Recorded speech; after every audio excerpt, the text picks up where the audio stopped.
We're gonna make some potato bread today. So you're gonna start with about 4 potatoes. You're gonna peel them. We're gonna go ahead and dice our potatoes.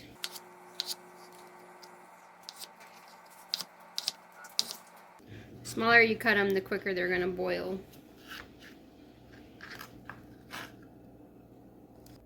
You're gonna cook these over medium-low heat. And you're gonna add about a teaspoon of salt and about 1 tablespoon of olive oil. You're going to boil them for 10 to 12 minutes. Into a large mixing bowl, you're going to do half a cup of warm milk. It needs to be about 110 degrees. Sprinkle 2 1/4 teaspoons of yeast over the surface. And then 1 teaspoon of sugar. Just whisk that together. You're going to put it in a warm area for about 5 to 7 minutes to proof. I'm going to put mine in the oven. Alright, now that our potatoes are done, we're going to go ahead and strain them.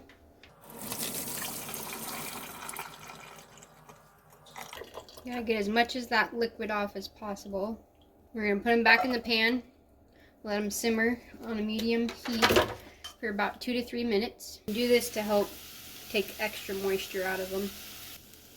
Our yeast mixture is done now, so we're going to go ahead and add 1/4 cup of water, 1 tablespoon of sugar, 1 1/2 teaspoons of salt,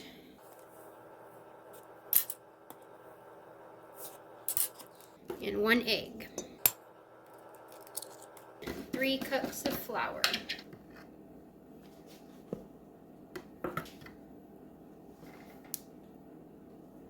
If you have a stand mixer, you can go ahead and use your stand mixer. I do not, so I'm just using my hand.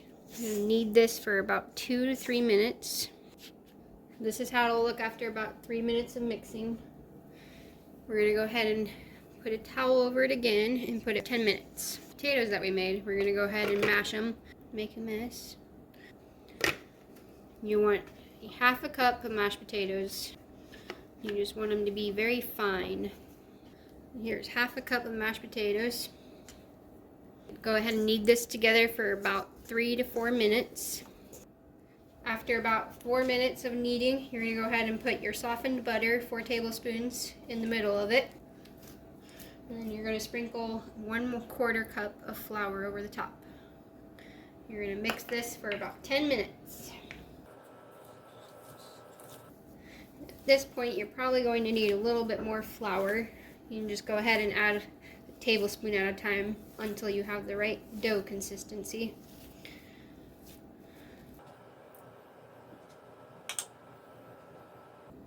This is after kneading for about 10 minutes. We're going to knead this for another 7 to 10 minutes.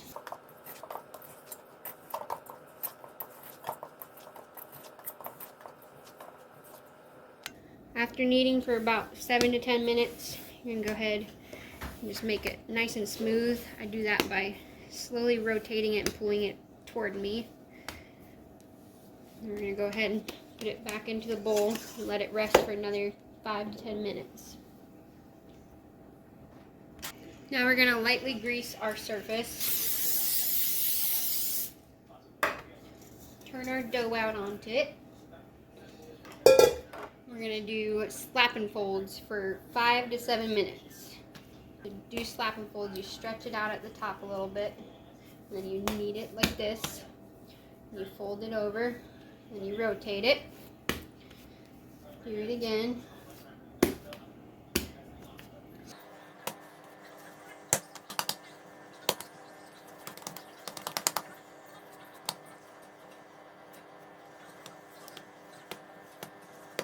So that's after our slap and folds. We're going to go ahead and put it back in the proofer for about 10 to 15 minutes. And then we're going to overnight or for 30 to 45 minutes in a warm place, and then for 3 to 4 hours in the fridge. So this just came out of the fridge. I'm going to go ahead and put it in my pan. And I'm going to let it rest in a warm spot for about 10 to 15 minutes before baking it. Alright, after it's rested and rose a little bit more, we're going to go ahead and cut it so it has room to expand. I'm going to let it rest another 5 or so minutes. You're going to go ahead and do an egg wash. I don't have a brush, so I'm just using my hand.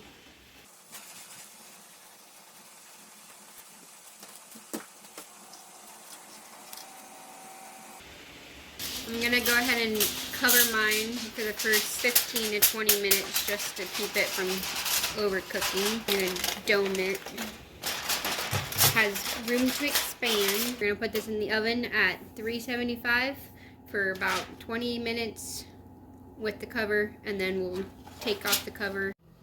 Alright, it's been about 20 minutes, so we're going to go ahead and remove the tin foil.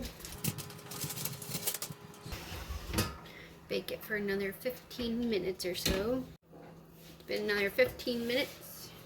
Go ahead and check on this. It's looking nice and golden brown. It's got a nice crispy edge to it.